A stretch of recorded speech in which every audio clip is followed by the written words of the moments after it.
Another episode of Common Ground. Although we've had a bit of a gap, haven't we, mate? What's been going on? I think we've had holidays and babies, haven't we? So, I mean, I've been away. You're having the babies. How's that going? it is going well now. I should say a big thank you to everybody who sent me messages and Emma messages over the last couple of weeks. It's been very much appreciated, and a big shout out to all of the doctors, nurses, midwives at Basildon Hospital, and particularly in the NICU unit, the neonatal intensive care unit, because they were really good for me and Emma and our little baby. So yeah, it's been good, but sleepless nights, bags around the eyes again. So there we go. I can't imagine you struggle too much without sleep, though, because you've always been a bit of a workaholic, and I suppose a few kids in the mix, just stay in the park, right? Well, 3 kids under the age of 3 is a challenge, or 3.5 Uh, is a challenge. Yeah, I'm not a big sleeper, but even I in the last week, I have to say I've struggled a little bit. Where I thought, yeah, it'd be quite nice to actually have a night where you might get at least 3 hours continuous sleep. But I'm sure it will come at some point. and you thought a good idea would be to get Common Ground off the ground this week. And, we're probably the only podcast in the country which talks about local politics in a proper way. And there is a hell of a lot that we need to talk about tonight with regards to Basildon Council, new Prime Minister, Farage versus Binface. I mean, I don't really know where it is we should start. But I guess we've been away on holiday, we've had fun there, you've had a baby, um, and now you're on the opposite side of the chamber at the back taking flack, and we've now got an intervention coming at Basildon Council, and I did take this from your Facebook page. Government to officially intervene on Basildon Council. I mean, I love ChatGPT because it always does that brush stroke at the bottom of an image, or like when it wants to highlight a word. So, it's good. But before we get into all of that, you're a lot of people around the council, Andy Barnes, Sam Junay, other politicians are saying this is a good thing because it's going to expose you for doing something wrong. But you've also been saying that this intervention is a good thing. So how do we balance that out? Look, I think there's several parts to it, isn't there? Right. Number one is that I'm sorry if you can hear buzzing. I don't quite know what that buzzing is at the minute, but we'll fix that. The council has got itself into a bit of a weird situation, right? There's no doubt about that, and it has been on a path, I would say, towards intervention for probably the best part of the last sort of 4 or 5 years. And what I mean by that is the when you look at the council, particularly over the course of the last 12 months, we said on this podcast that in essence the council was going to be ungovernable, right? That we were going to end up in a third situation, which is where we've got to. The basic parts of that. So when you listen to Andy Barnes, when you listen to Sam Junay, they say, well, look, we've all got to come together, we've all got to do this and do that. But then for that to happen, there has to be what in political terms we would talk about conversations in the margins. There has to be reaching out behind the scenes. There has to be kind of what can we work together on? What can we not see? What we're going to struggle on, etc., etc. None of that is happening in Basildon, right? So take, for example, the different elements of this intervention. The first one, the major one, is about member behaviour and member conduct, right? And Hmm. this has been something that we have been raising with the government for the last 12 months. So this hasn't just happened in the last couple of weeks. And actually, what you read in the minister's letter is that since Genet and Barnes took control of the council, the trajectory has got worse, not better. That's what he's actually said in the minister's letter. And I Could I, think could I, could I ask you a quick question there before you carry on? Is that when you said that the behaviour's got worse since Barnes and Janae took over the council, many people might say, well, Janae's turned a new leaf and he's now become, kumbaya, my lord, and trying to be everyone's mate. And Mm. I've seen that, and I have to be honest, I do find it quite funny for him to be mega, mega, mega aggressive and then now being we need order in the chamber. I do find that funny. But I guess in a way, um, you know, every single councillor is guilty of some sort of posturing, some sort of shouting across the chamber, some sort of insult. I mean, I've been there and I've heard it for myself in not every meeting. I don't come to every meeting because, believe it or not, I do have a life outside of politics. Um, but I've seen it for myself. Do you think that it's a little bit unfair to suggest that the behaviour's got worse since the May election? Um, no, I think that it is an insult to the intelligence of people across the Basildon borough to believe that Sam Genet has had a road to Damascus moment and is now a born again Christian sat up on the dais because he's wearing a frock and a necklace. He is the same individual who, behind the scenes, is a disruptive force, is incredibly aggressive on social media. There was a debate about a social media policy, and part of that social media policy was looking at moderating comments in the comment section. Some of the racism and the misogyny that is in the comment feeds of some of those guys, which we might talk about a little bit later on, is something I have never seen before. These vexatious, mendacious emergency council meetings, which is a complete abuse of procedure. Emergency council meetings are supposed to be exactly for that, emergencies. They're supposed to be for big policy announcements or whatever it might be. They are being abused at this moment in time to bring forward these kind of let's all try and slap about former Labour councillors as a distraction tactic because they don't have anything positive to say. So on Sam and on what's going on in the council, I don't believe that things have got better. If you take, for example, one of the last full council meetings that we had, the meeting couldn't get past the announcement section for about half an hour. And that was for three main reasons, right? The first one was because Andy Barnes chose in his announcement to mislead the council into saying that I had signed off and agreed on the appointment of the monitoring officer, a man called Mark Greenberg, who is becoming more and more known to the public because he doesn't shut up in any of the meetings and he dictates and takes over. And in many cases, he chairs a lot of those meetings. That is completely false. I did not appoint Mark Greenberg, and for Andy Barnes to say in the council chamber that A, I did, and that B, he's seen emails to that effect, it is a lie, right? I haven't done that. So Mm. that was why that was called out. The second part of it was the chief executive made a speech at the last full council where, you know, as Labour councillors, we had been asking the chief executive for the last 12 months to start calling out some of the behaviour that we were seeing from Sam Genet, from Phil Turner in the public gallery, because we could see it escalating. And in every single full council meeting, he refused to do it. And yet, in the first full council meeting under the Tories and Reform, he tried to dig out Labour councillors for our behaviour, which again is not acceptable, particularly when he doesn't reply to emails for weeks, sometimes months on end to what we're asking. And then the third element, which caused problems, was that Sam Genet continued to lie as the mayor of the meeting that Labour councillors had disrespected a minute's silence for Henry Novak. And he continued to promote that on social media, and he continued to promote that in a meeting.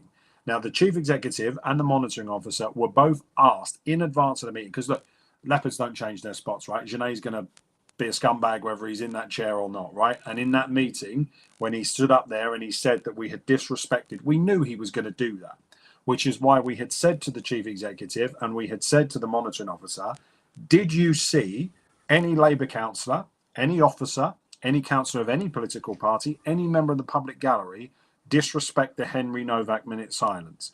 And the answer was no. So we said, will you correct the record then at the full council if that is raised? To which they said, well, we'll have to wait and see what the mayor says. And obviously, Genet does it and he says it. And then there's the furore in the council chamber because we're all saying to the chief exec, come on then, you've told us you know this is a lie. You've just got on the microphone. We couldn't shut you up for Okay, 5 okay. minutes. So should the chief exec intervene on something like that because he's making an accusation? You've now called him a scumbag. Is it? his responsibility to intervene on political discourse in that particular setting? I mean, could there be an email sent outside of council meetings to say, "Look, mate, let's relax on this one," or is it his role? Because as far as I'm concerned, I thought the chief exec was just the operational leader of the council, not the political one. So, just But for that's people watching who fine. don't know, So that's fine if it's consistent. So if consistently the chief executive is not going to get involved and he's not going to correct the record and he's not going to intervene and he's not going to ask the mayor to stick to the facts. If that's the consistent way forward, then fine. But the stuff that Janae was saying about Henry Novak preceded a 5-minute speech from the chief executive doing the exact opposite, where he was intervening, calling out member behaviour and all this sort of stuff, right? So he can't have it both ways. And so what we but ended up with. can you though? Can you have What it do you mean? both ways? Because, In what way? well, I have to be honest, you're not exactly whiter than white in that chamber, and I think that's not my opinion. People can see that. You do like to get in the mix, you do like to shout across the room. So that's why I said at the beginning, the first question I asked you was, is it a bit unfair to say that it's gotten worse? Because But it isn't is, that as far as I'm interesting? concerned, and what the public will see, everyone's doing it. Yeah, I mean, listen, isn't it interesting that there was a video released? Someone turns up to every meeting to film the back of my head, and he released the video that he had filmed of the back of my head. And you're right. I think I said it on this podcast. Council chambers, it's not the morgue, right? You're allowed to sit in a council chamber and disagree. You're allowed to sit Mm. in a council chamber and across the chamber heckle, sledge, that kind of stuff. It's part and parcel of it. I enjoy it when I'm standing up speaking. If somebody starts sledging me while I'm doing it, if you're quick on your feet and you're able to react to it, then that's part and parcel of those kind of moments in politics. No one watches PMQs and expects there to be 650 MPs sat in perfect silence whilst Kemi Badenoch is questioning the Prime Minister. Right? It's nonsense. That doesn't happen in council chambers. But the video that was released of me shows me sat there in my chair, and I'm sitting there saying, "You're lying. That's not true." Mm. That tone. What you're saying isn't true, Andy. Come on, correct the record. Be truthful, Andy. Be truthful. I'm not shouting and screaming. I'm not gesticulating wildly across the Yeah, chamber. but you've cherry picked one meeting, mate. You've cherry picked Yeah, one but the point, where my you've point been there polite. is, but my point there is that's the one that's doing the rounds on social media about appalling behaviour. And then you have a meeting where the monitoring officer does something incredibly unprofessional in a standards meeting by then sitting there calling out my behaviour and saying that the leader of the Labour group is appalling and is shocking and is this, that, and the rest. And you think, hang on a fucking minute, mate. Where have you been for the last 12 months? Well, when you have a look at some of the nonsense that we've been going through, there's only one councillor been arrested at that council for stalking and harassment of officers and members, and it weren't me, and it weren't Andy Barnes, it was your mate in the frock. So it comes back. Can we just clarify something there, that whilst there was an arrest, there's no conviction? Just want to make that perfectly clear so that you don't get in They're also trouble for saying that. it's a statement of fact that an individual was Yeah, arrested on yeah, but suspicion of stalking the harassment. implication is what I'm trying to avoid the trouble with there, mate. It is also a statement of fact to say that he wasn't found to not have done it.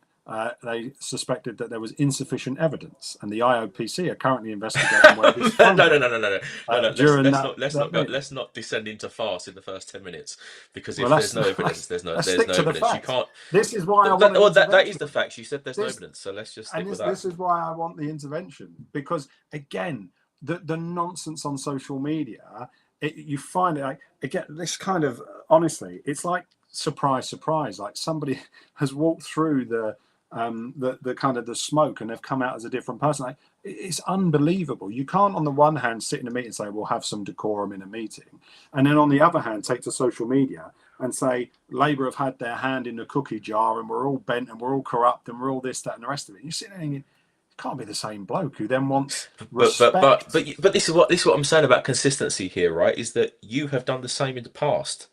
But So yeah, I'm not sitting there being holier than now, Charlie. I'm not the one sitting there saying I want everybody to be on your. You must sit on your hands and you must be. If you want to heckle me while I'm making a speech, you can heckle me while I'm making a speech. I will stand there for my full 5 minutes and I will speak. until such time as I'm interrupted again by the mayor, and then they move to silence me because they don't like my line of questioning, or they don't like my arguments that I'm making. And it strikes me as odd that all you lot on the right are all you kind of bastions of free speech and freedom of expression. But the minute a Labour councillor stands up to say, I think what you're doing is nonsense, and I think we shouldn't be spending £280,000 hiring political PAs, right? As soon as I get interrupting Councillor Callaghan, sit down, you're impugning. No, Councillor Callaghan's that's not right. Look, Councillor I'm a free speech advocate. I want you to say what you've got to say because I think that you've been elected so to your be heard. mates. Listen. I'm your mate as well, so let's have it right. I'm not trying to pick a side here. I am right wing, but I'm all for free speech. So with that being said, there's a few people here that think that um, the council's being run by Barnes. Some people in the comments are saying they actually think that Barnes is being run by Journay. And obviously, this intervention will probably expose quite a lot of the facts around that. Um, I've got a question in the comments here for you in particular from Sam Smith. How do you feel your reputation slash status has changed since you were leader? If you can answer that, then we'll go on to what the BBC wrote about the government intervention. I don't know. That's for other people to judge. I think that the current administration are very effective at distraction tactics. I think they are very Mm, effective at because they're not doing anything on regeneration, because they're not doing anything on any of the main policies. The borough is a real mess. It's an absolute state at the moment. The grass isn't being cut. The hedges are not being trimmed. Fly tipping is rising across the borough. The amount of money that's being given to charities, we now officially know, has been slashed from £500,000 down to £100,000, because all of those things are happening or not happening, depending on what the case may be. What you find is that there's a lot of noise saying, actually, although the Labour vote went up, and although Labour were, I was seen as being a fairly decent-ish kind of council leader, albeit we lost the elections, let's try and trash it. Let's try and do all this. And there's another two parts to that intervention. One of which is around procurement and the way in which money is leaving the door. And of course, mm, what the Tories and Reform are trying to say is that it's an investigation into financial misconduct and all the rest of it. That is not what it says. Nowhere in any letter is that what it says. What we're looking at here is why things like procurement, where if you live in a council house and you are in receipt of Morgan Sindall repairs, why are we paying subcontractors money to undertake jobs that never get done? yeah. There's loads of money flying out the door. Why are jobs being open and closed when they're not actually being properly looked after in terms of the quality or making sure that the job's been done?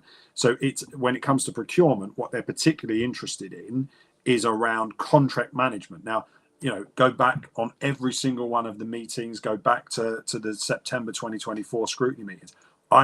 My party was the one sitting there saying the Morgan Sindall contract is a disgrace. The way in which this is being handled by the council is a disgrace. We need to stop this money flying out of the door where we're not getting value for money, where there is not governance around the contract. All of that is documented, and all of that is going to come out. And the other thing that the intervention is talking about is audits. So why has the council's books not been signed off? Now, again, if you look on social media, you could be forgiven for thinking that the auditor has a problem with me and my administration. The reality is that Mm, in May 2024, when we took over, the council had 4 years of outstanding audits where the books had not been signed off. Now, for 3 of those 4 years, the Conservatives led the council, not me. By the time I left office, we had that down to just 1 year outstanding. So we had got through 3 years of books and had them signed off by the auditors. There are mm-hmm. issues around things like member behaviour, outstanding complaints. So we have lots of members of the public making complaints about housing disrepairs and all that kind of stuff. That is all part of the audit. It's not just about the pounds and pence in the account. You have to look at all of the stuff around, are you meeting your regulatory deadlines? Are you responding to freedom of information requests within 21 days? All of that's part of the audit. You don't read about this on social media, and you're not hearing that from the administration. But they are the big issues. They are the problems when it comes to best value notices. So are the Mm. taxpayer getting best value if statutory deadlines are not being missed, if contracts are not being managed, if money is leaving to go out on procurement? Now, what, to kind of in a roundabout way get to Sam's point, what they've tried to portray is that myself and other councillors have used procurement to benefit ourselves financially. There is no evidence of that. There is zero evidence of that. We're going to come on to that in a moment. I don't want to cut you off there, but I'll come on to onto the accusations of improper conduct in a moment. But all the things you've mentioned there about the way things are done, it's not done very well, about everything else. You were in charge for a while. I know that you've made the case internally for these things to be looked at.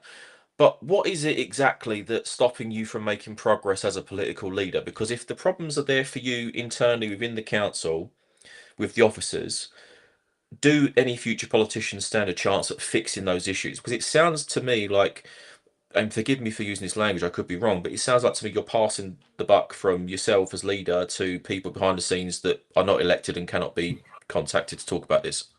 Do you remember when I said on one of these podcasts that when you're the leader of the council, your job is not to sit there and become the mouthpiece of the kind of status quo or the establishment. Mm. Your job is to be the public's voice in that building, fighting for the public and trying to make change and shake it up.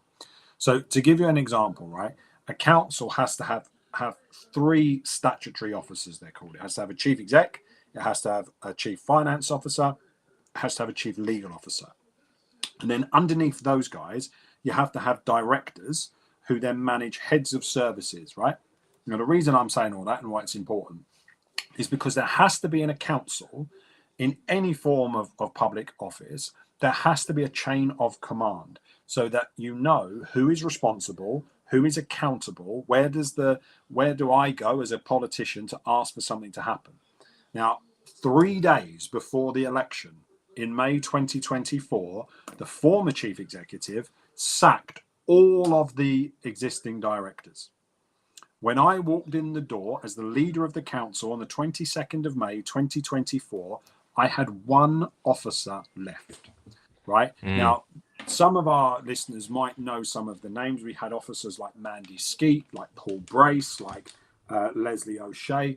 These are people who between them had literally hundreds of years of institutional knowledge about Basildon and about Hmm. Basildon Council. They had been literally man and boy grown up working for Basildon Council since the age of 16. I think Mandy Skeet had done 44 years at Basildon Council as an officer, right? That is such a huge amount of institutional knowledge to walk out of the door all together on day one. So when I and my cabinet turned up, we didn't have senior staff. Like Andy Barnes is walked through the door to a chief executive, to an executive director for housing, an executive director for finance, an executive director for strategy and partnerships, assistant directors all underneath them, and then he's got managers under them. I didn't have that. And so then what you Mm. find is you have to go through a recruitment process. So it takes 6 months to get the chief executive through the door. Then the chief executive has to get his restructure through the door. Then you have to, at that level, work 3 to 6 month notice periods. It took until January of this year before the new 151 was there, the new ED for housing was there, and the new ED for partnerships was there. So in the end, I had 4 months to work with those people, not 24 months. I had 4 months, and I didn't have those staff. Now, as a councillor, and this is why the kind of reform attack falls down on us, you have no power as a councillor to go and procure somebody. I could not, and Andy Barnes can't, and before him, Andy Baggett could. We cannot go and say, right, we're giving a contract to you. Bosh. That's not how it works. We have no power to do. I could. So do you have any say in? Do you have any say in that at all? Because I'm sure you probably get to vote on the procurement, right? It depends on the threshold. So if it goes over a certain threshold, it has to come to cabinet, or if it goes over a certain threshold, it has to go to full council. So if, for example, the collection of the council tax, the software for the collection of the council tax is a Mm. multi-million pound deal, right? With a, I don't even know, it's Civica or a Northgate or somebody like that. That would require a vote of councillors. But all that happens there is it's a cabinet report that comes with a recommendation from an officer under certain thresholds, and I will forget, so I'm not going to say them because I'll get it wrong. But whatever the thresholds are, the officers make those decisions, and every single day, officers are saying, right, okay, we're going to spend £5 grand on that, we're going to spend 10 grand on that. That is up to them, but it all is documented. So this idea that we can come in, who would I have even gone to? I didn't have any bloody officers working at the council, so And it's now, not and now like you've lost the chief executive. You told me that the chief executive has left Basildon Council last Thursday. Do you have any insight as to why he has left? Because it seems like everything around this administration, however short it's been so far, nothing is really working in the way that it should. I mean, to lose a chief executive in such quick time, there must be something going on that we're not privy to. well, look, I thought it was disappointing that I found out that the chief executive of Basildon Council had resigned in the Municipal Journal, in the MJ, the local government press. I was not informed. I appointed the chief executive. I was not informed. None of the other group leaders were informed that he had resigned. We found out in the press. And then subsequently, a few sort of junior officers mentioned to me, did I think that he'd been pushed by the administration? To which I said, I don't know. I've had no indication or conversation. I mean, he hasn't been around. That is a statement of fact. He's not been around for about a month. We're not getting replies to emails. That kind of stuff is raised eyebrows and raised questions. So in some senses, it's perhaps not a surprise that he's gone. The timing of it is interesting. So the day that the government puts the council into intervention is the day that he resigns as well. Are those two things linked? I don't know. Mm. But I think it's really disappointing that the council finds itself in this situation. I think he has taken an awful lot of abuse from Phil Turner and Sam Genet over the course of the last 2 years.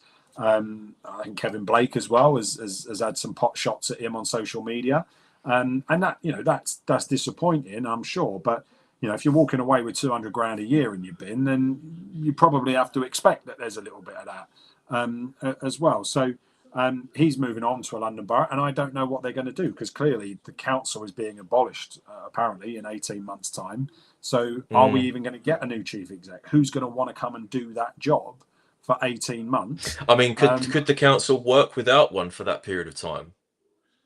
no, legally you have to appoint a head of paid service. So perhaps they could appoint another officer as the head of paid service, but it would be incredibly unusual for a council to not have a chief executive. What the government might do, because the council is now in intervention, the government may direct that the new chief executive of Thurrock has to also become the chief executive of Basildon. Right, right, right, right, right. So that is within the gift of the new Secretary of State, whomever that is. I don't know yet, but That would be whomever quite the interesting, wouldn't it? If Thurrock have their hands in Basildon already, I mean, it'd be very premature. oh, listen, there's You mentioned, there's no doubt, Charlie. We've lost all of our upper hand now to Thurrock, all of our upper yeah, hand. But yeah. strategically, this is a really bad thing for local government reorganisation. 100%. Hold that thought then, because I know you want to talk about LGR, and I think LGR is important. But the article that I've got on screen right now from Simon Dedman at the BBC, I want to read it out a little bit. Obviously, people watching the show can read along, or maybe they've read it already. The government has launched an investigation into serious cultural and governance concerns at Basildon Council. A best value notice has been issued amid evidence of deteriorating relationships between councillors and officers online and in council meetings. Now, we've discussed that already. Local government minister, maybe not anymore, Alison McGovern, because this article was written 4 days ago, and we've got a new prime minister now, so she may not remain as local government minister. But Alison McGovern said at the time that she would commission an independent review into the council to report by the end of October. That actually seems quite a long way away, to be honest with you. The move has been welcomed by the Conservatives, who run the council as a minority administration, and by Reform UK and Labour councillors. So all of you want this. The BVN states that there are concerns about member conduct and culture, and there has been significant instability in council leadership. Now, I don't buy into that one because the way this council is made up, it's always someone coupling up with somebody else, and I don't think there's been that much instability as far as I can tell. But it does say that meetings have been fraught, become personal, and the government said there were significant audit and assurance concerns, including the backlog of accounts. So we know the culture's bad. We know that there's this element of pointing fingers. Things are abusive, I think. I think most people coming to council meetings and even seeing things online would agree that things are quite abusive. Is there a way back? Because you've got a long history with people in the Conservative Party, people like Phil Turner, people like Kevin Blake, Andrew Baggott. They've been around since I walked into the political scene in Basildon, and then we've got Sam Genet, who has become, the local brand new bulldog, as it were, for Reform UK, and has kind of led them to, well, you can make faces, but he's done well. I'd go with And Pantomime Dame. okay, I'll stick with Bulldog because he's very aggressive, and I think a lot of this um, investigation will be centered around the relationship between you, him, and some members of the Conservative Party. I guess the question I want to ask you is, after the government has finished the investigation, will you accept the findings, no matter if they go against you or not? And do you think there's a way back to building more cordial relationships with other councillors inside that council chamber? So look, on the first point, yes, obviously we will work with the government and we will work with whomever they appoint as their commissioners. I think they've announced who their commissioners are going to be. Actually, because of where we are and August being holiday season, this really has only got the month of September in order for them to do their work, and then they have to reply to government. The intervention lasts for a minimum of 12 months. It's indefinite, but is reviewed after 12 months. But yeah, we'll have a look at their findings. I think, from my point of view, one of the things that I will be making really abundantly clear is normally what happens if you find yourselves with cultural or governance issues in a council, what then happens is you have to escalate that. So you would go to the monitoring officer or you would go to the chief executive. Neither of those avenues are available to Labour councillors. The monitoring officer and the chief executive have shown themselves that they're not prepared to work impartially. I will be honest about that. I mean, that's not me being controversial. The wording of what was said in a public meeting by the monitoring officer was not an impartial thing to say. He is pouring fuel on the fire at Basildon Council. There's no doubt about that. And he has to go as part of this whole process. That I think is clear. He's an interim. He's not a permanent member of staff. The council needs a permanent chief legal officer. And then the question I keep saying to the government, because I was asking for the intervention. I was the one on social media a week before they intervened, saying it's time for commissioners at Basildon Council because there isn't anywhere else to go. There are basics as well, Charlie. Right? To Joe Public watching, they won't necessarily care about. But like as a council, you're supposed to publish your agendas 7 days in advance. Right, so we have time to read them, and then we can get in touch with officers in advance of the meeting to be able to go to the meetings and then ask, our questions. These reports are coming out on the day of the meeting, so we haven't even read them. We have no time to go through them. You've been accused of doing the same thing. We did do the same thing, right? That is true, in the fact that the governance processes were not strong enough, and again. Go back through my emails, which will all be made available to the investigators. I was saying, I don't want to name her, but we lost the head of governance, right, at Basildon Council pretty well, about sort of 6 months into our administration because of LGR. Once LGR was announced that we were on the devolution priority program, a lot of officers said they wanted to go and work in bigger organisations to give themselves experience so they could apply for jobs in 2 years' time. Perfectly understandable and legitimate. When she left the council, we didn't really replace her. And as a consequence of that, we found ourselves in a lot of trouble. And I kept saying to the chief executive, we need a replacement in that governance area. I think one came in about 4 weeks before the election. So again, we lost so much of that time. So I think from that point of view, there is you're calling me out apparently, Charlie. There I is mean, it is true. You did it with the Towngate, not the Towngate, the Eastgate purchase. You announced that the day before the election. So you know, no, that isn't you, true. We announced that that was down to go to the final cabinet meeting on the 19th of March. It then the monitoring officer decided he wanted more time to work on the report, so it got pushed back 2 weeks. But it was not the night before the election. It was did the full council get more? Did anyone at the council get 7 days to look? The politicians, the councillors, did they get 7 days to look at that? the first draft. They would have. The second draft, which had minor tweaks in it, it was I think the day before the meeting.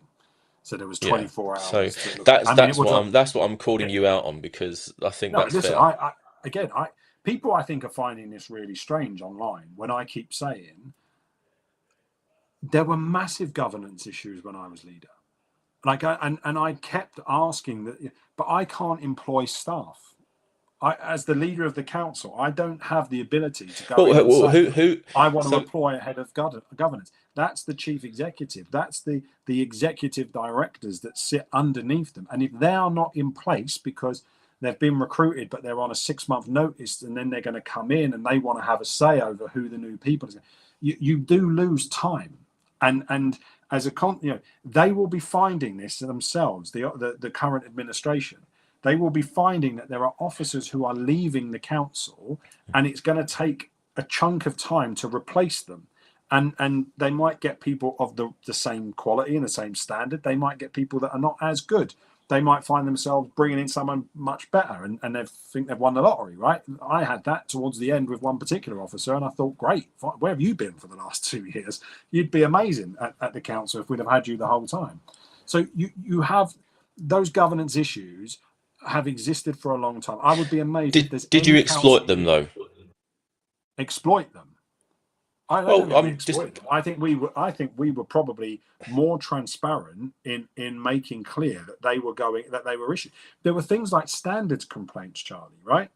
Of which I knew I was a subject of them, and I kept saying we have to have standards committee meetings. You've got to get on with it. You've got to take these things. We can't have these clouds hanging over the council. And because there was such inaction, and because the people whose job it was as officers to get on and do those roles and do those jobs properly, because they didn't do that, we ended up in a situation where it was allowed to escalate. Now, what I think they will say to me is, well, you could have made changes at the statutory officer level quicker and sooner, right?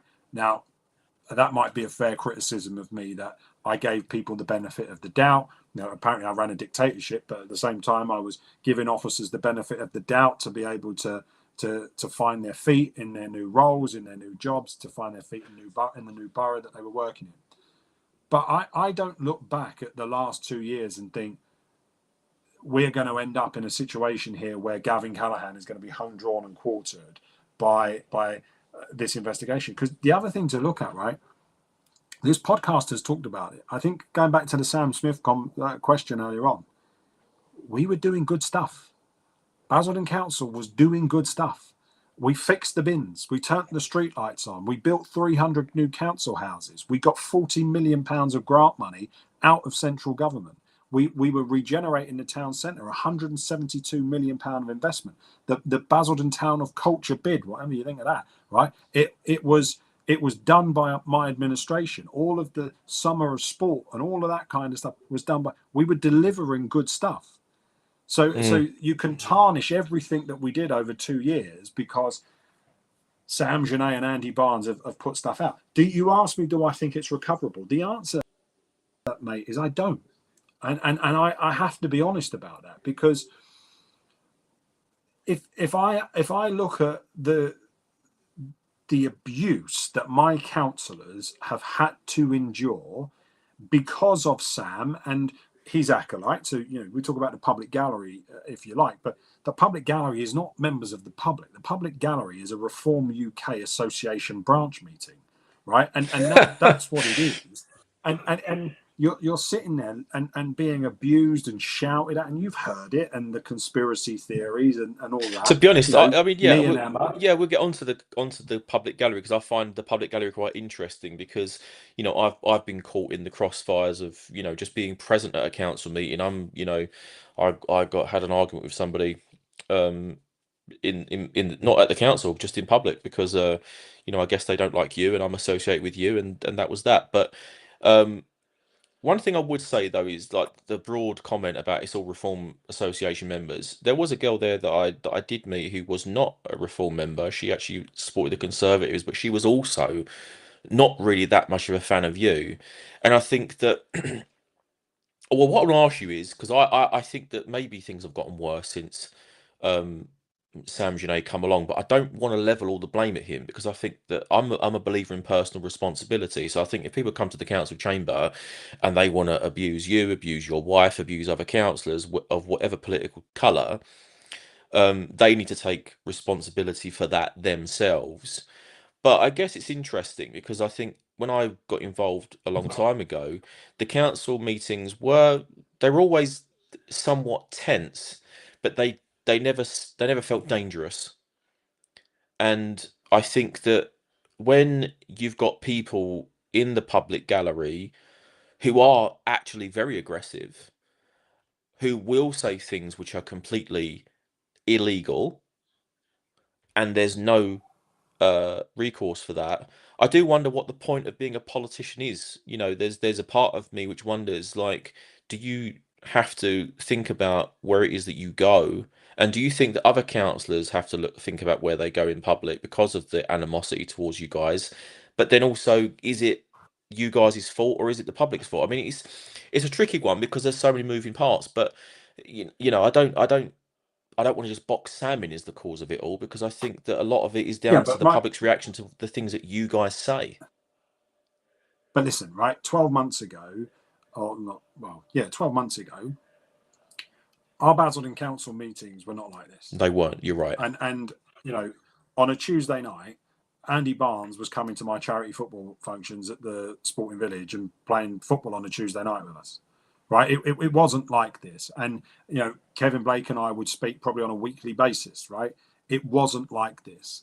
And whatever disagreements we might have in the council chamber, we left them in the council chamber. And if you were in the car park at the end of the meeting, you would have a chat.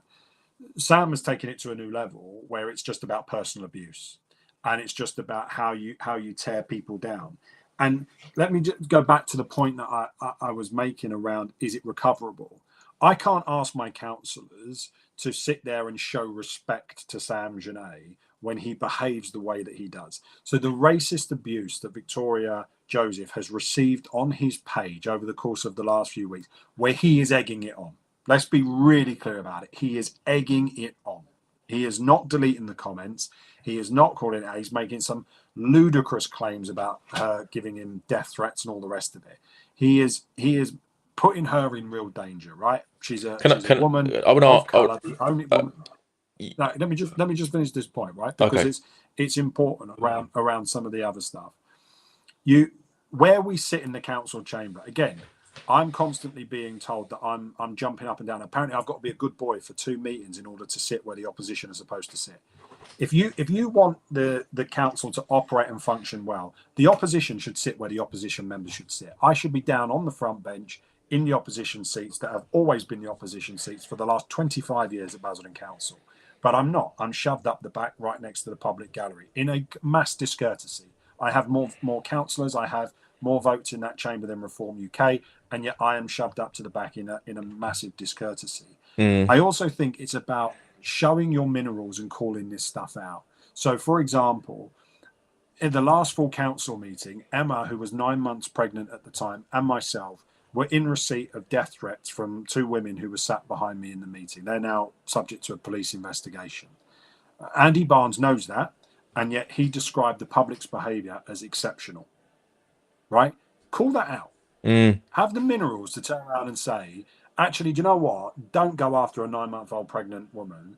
Don't go after the leader of the opposition and threaten to shoot them and kill them in a council meeting. Like, that isn't acceptable. Mm. When one of your members is on social media abusing the chief executive or abusing Labour Council, call it out, like I did when I got rid of Ben Westwick. I didn't want to get rid of Ben. I love Ben, right? But as the leader, I know that what Ben did was not acceptable, and I got rid of him. I was able to stand up to it.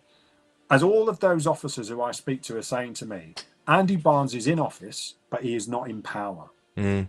The whole council is run by Sam Genet and Reform UK. There is an expectation that the elections will be pushed back. There will be district elections next year, and that Reform UK will become the largest party, and Andy Barnes will be out of office, right? So he'll last a year. That is the expectation from those officers in the council.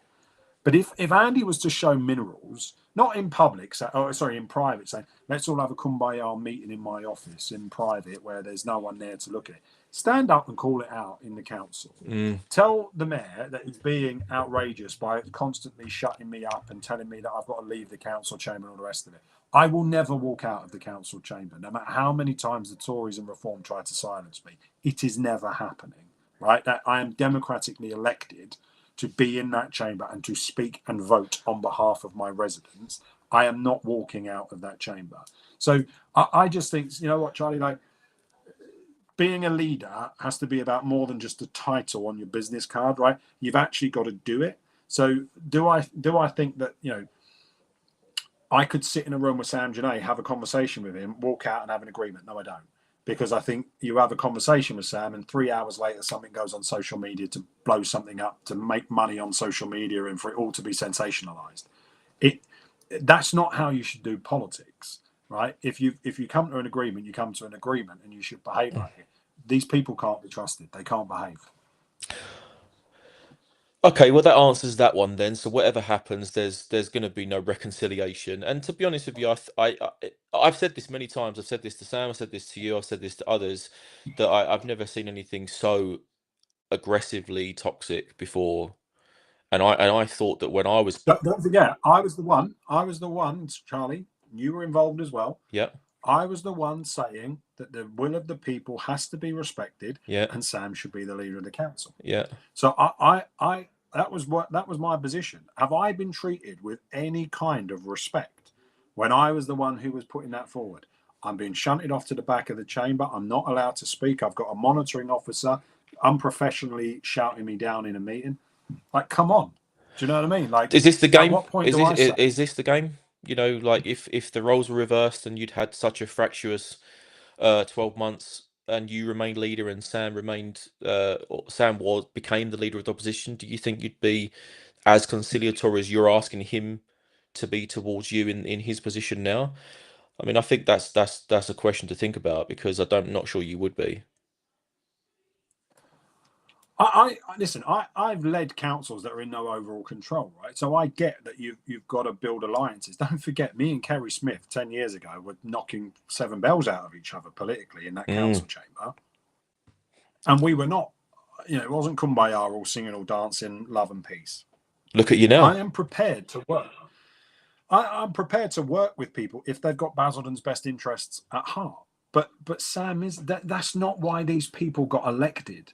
And I really think people have to understand this. Reform are not interested in Basildon Council and the Basildon Borough doing well. What they want to do is burn the place down.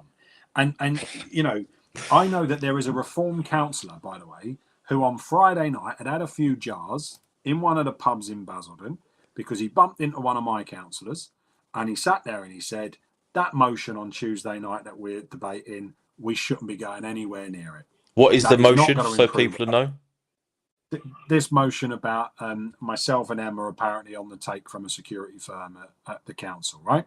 And the Reform councillor telling the Labour councillor, we shouldn't be going anywhere near it. This is a complete farce. It won't do anything to improve relations. We know it's not true, but this is all about Okay, all right. tarnishing So Gavin so Callum. that's a convenient bit of hearsay from you, if you don't mind me saying so. Which councillor said it?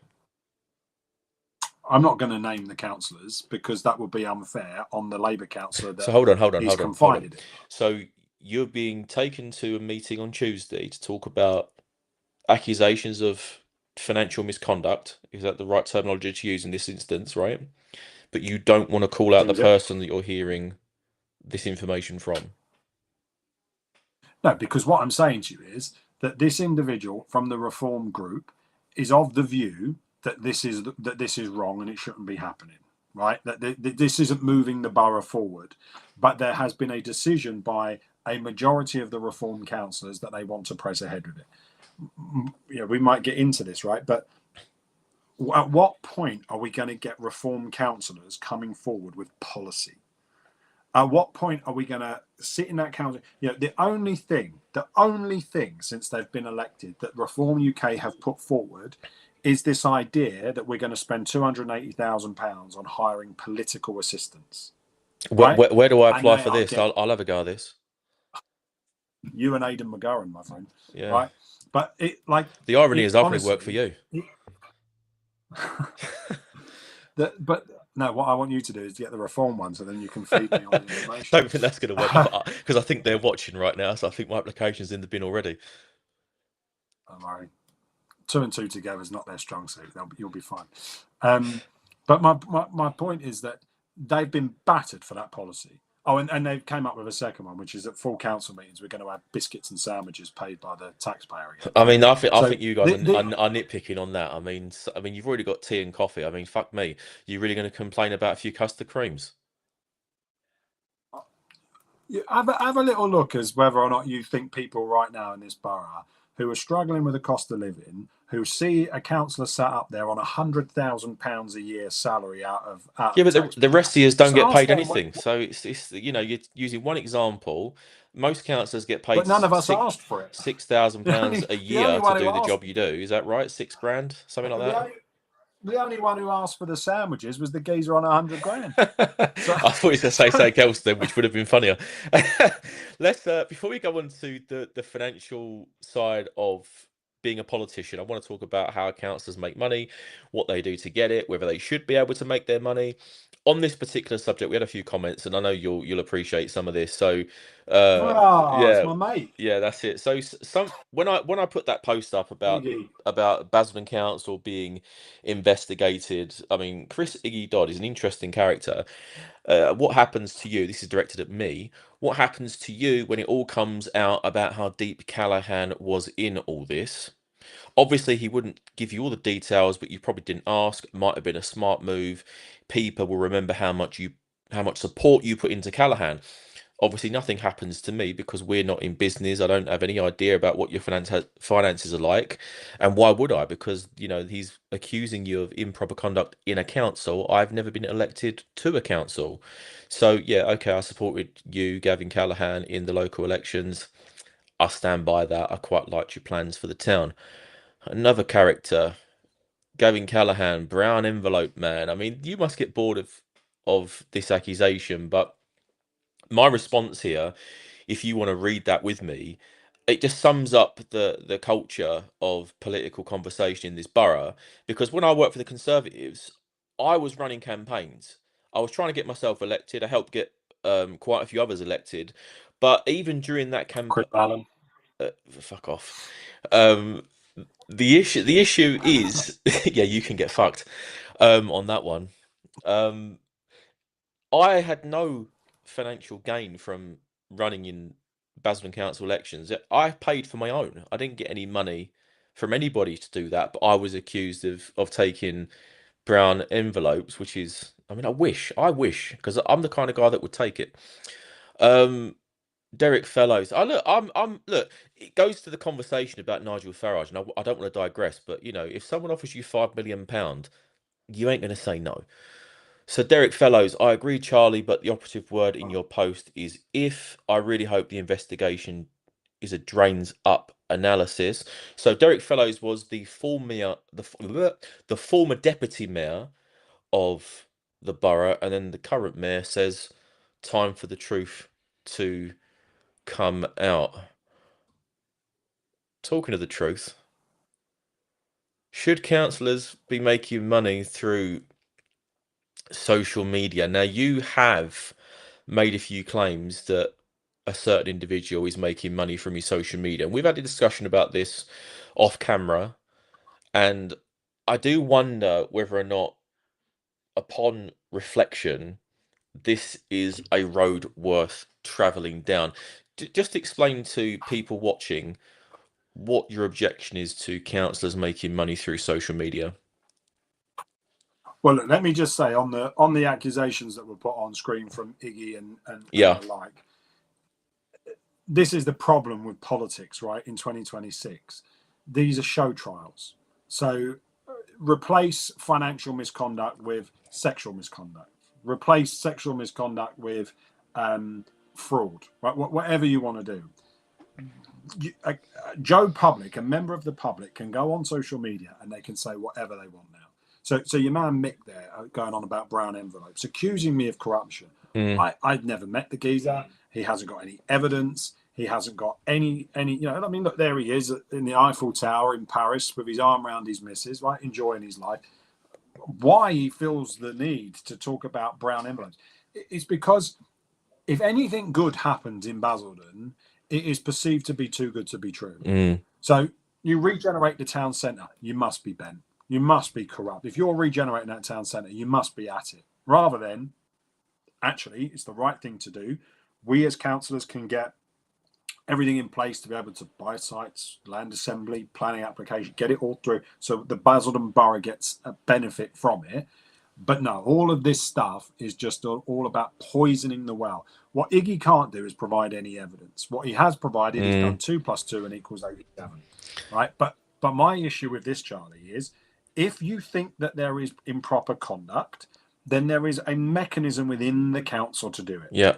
Right? That is a standard process. Calling full council meetings to put these vexatious claims in front of the public so that the conspiracy theorists can jump up and down on social media is not the way to conduct So politics. the emergency meetings have been called by elected councillors. So I would say that is the process, right?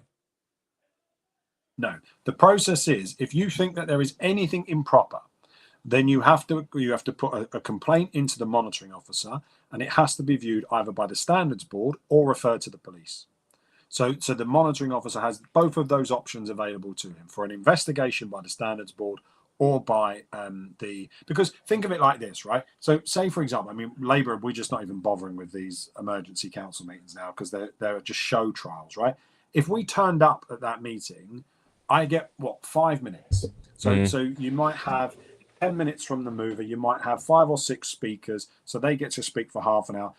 I get 5 minutes in order to lay my defence, do I? In a show trial like that, that's not how it works. That's not So natural justice. what are you being accused of as we're Process. talking about these accusations? I mean, this all centres around this next section anyway about councillors making money. I mean, the start is through social media, but I guess we can go on to money in general because there are Yeah, a but few my accusations being levelled so, against you, which I think you should have the right of reply to. yeah, and listen, if they do this in the proper way and they put in and they want a proper investigation, I will answer any question. I've been elected since I was 23 years old, Charlie. Right? Yeah. I've been around a little while. I'm not daft. I know how things work around register of interest, declarations of interest, all the rest of it.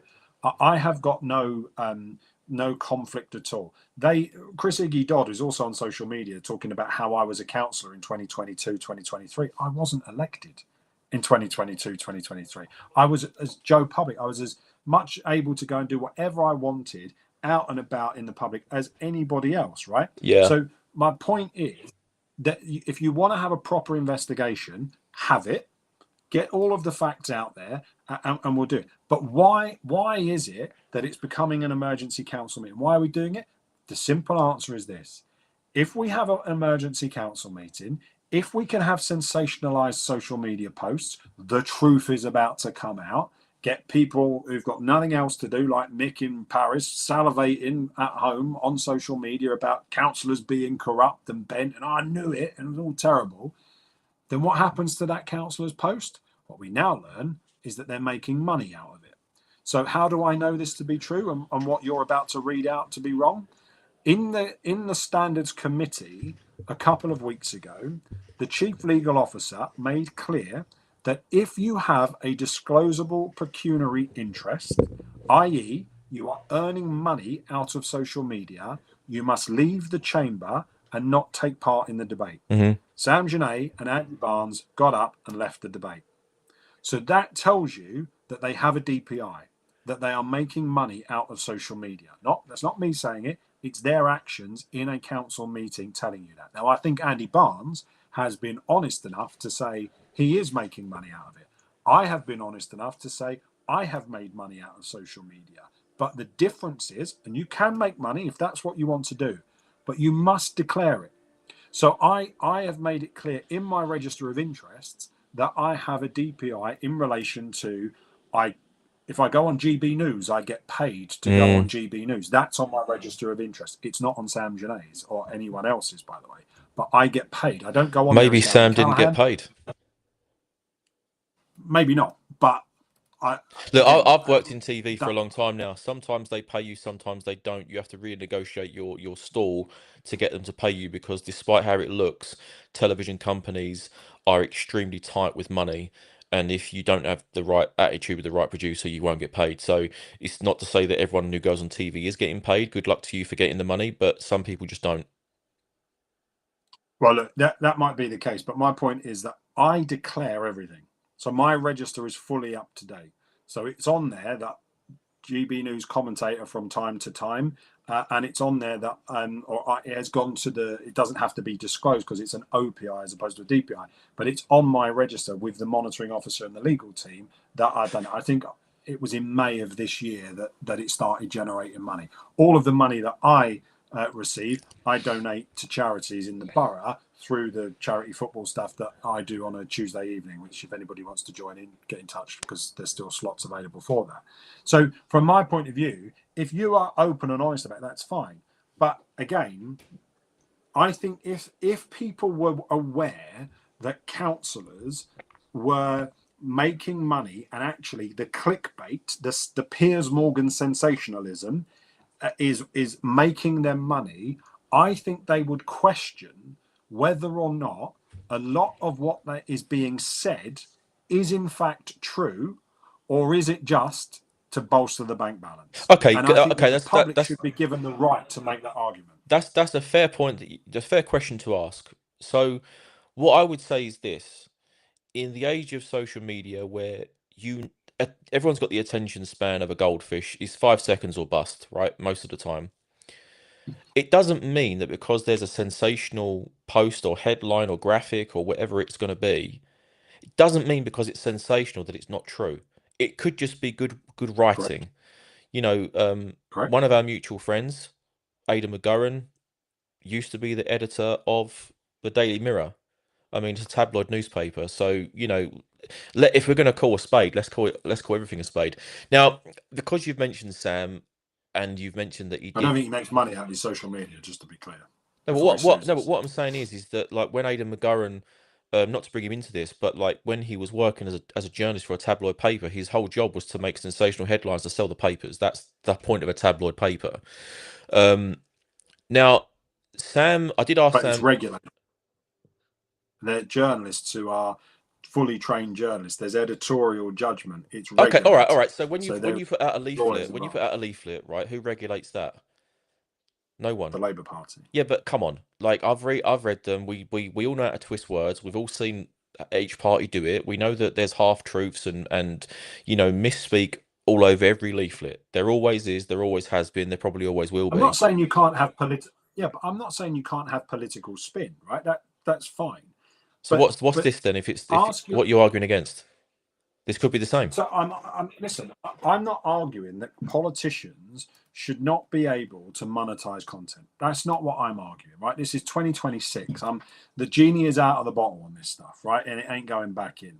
And some politicians are very, very good at it, and others are not. And I know some politicians at the national level who use their social media to generate money to pay staff Mm. to enable them to be able to get their message out. Fine, I have no issue and no problem with that at all. My point is, you have to be honest about it.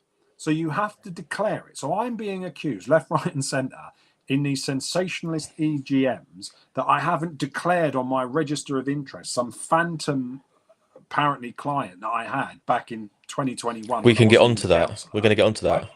Yeah, but my point is, right, it becomes a question about whether or not, as a councillor, you have declared and been open and honest with the public. That is not happening in Basildon right now. And my point is this: if you knew that being more sensational, being more outlandish, being more outrageous, allowing your algorithm in your comment section to be more racist, to be more right wing, to be more left, hard left, whatever it is, if you knew that in your comment section your algorithm was boosted, if you were sharing your content to 170 different pages, right? It might just be that some people, the locals in Basildon, might just sit there and go, "Yeah, I don't think that's true. I think that's just, he's made a fiver out of that post. Look, I don't think that's right." what I'll do, I want to talk about a few of the points that you've made because I think they're really important to go over. But I want to read what Sam sent to me earlier on today because I did want to give him a right of reply, and I would like to get him on this show for a conversation because I do get accused quite often of only talking to you, and we only talk to each other. And John O'Brien has put fourth interview now with Gav and zero with Sam Janae or Andy Barnes. I will have a conversation with both of those It guys is if they our want. podcast. Indeed, it is. Indeed, it is. Yeah. But I think that people, because I suppose I ask most of the questions, I guess they probably think that I'm going to bring on whoever I like. And I'd like to. If Sam wants to come on, get in touch. We can negotiate that. So, what Sam said to me today in response to the accusations that he makes money from social media, I'm going to read this verbatim. I do not care if politicians monetize their social media. Good luck to them. It wasn't a problem last year when the leader of the opposition used £9,700 of public money paid to a cabinet member's husband's business to create leaders' live streams that he then went on to generate an income from. My monetization option is switched off. If I decide to turn it back on at any point, that's my prerogative. But I certainly won't be taking any lectures from someone throwing stones in glass houses whilst he's getting the taxpayer to pay for it. End quote. So I think that's important that we gave Sam the opportunity to come back on that. Obviously, you've got a different perspective With because more you've got. allegations and more conspiracy. Well, to be honest, there was money being. Conspiracy. Well, there was money paid out, right? To. But apparently, according to Sam, for the last year, it's been for photos of me. Was it not? I don't know the ins and outs of what Sam's accused you of, but look, we can be honest because it's look, you can be honest But right this now. is highlighting the point. No, This is highlighting the point. was Sam Councillor can put Power's on social husband's business media. paid money by the council? Yes. Right, so that's the point he's making. Now, the ins and outs of that is for. No, that isn't. No. But that isn't the point he's making. That isn't the point. Clarify for us, please. So for the last, so this is a really good example of exactly what I'm talking about. So for the last 12 months, Sam Janae has put out that I spent £10,000, that I went to the council and forced the council to hire this individual to come in and take 10 grand's worth of pictures of me. So all throughout the election, everywhere that it's been going on, it's all been about Gavin Callaghan spent 10 grand on photographs. That was the line, right? To which I kept saying, that isn't true. That is not true. So, but no one asked the question. So what's the facts? What's the reality? So then we had an emergency council meeting, another emergency council meeting to launch an investigation into what happened there. And what they learned in that meeting was that actually all of their assumptions that they had been making were wrong, that a full and proper procurement process was followed, that the individual who was responsible for signing the checks for that company, they've just promoted her to be the head of comms. So they can't have that many concerns about the work that she did previously.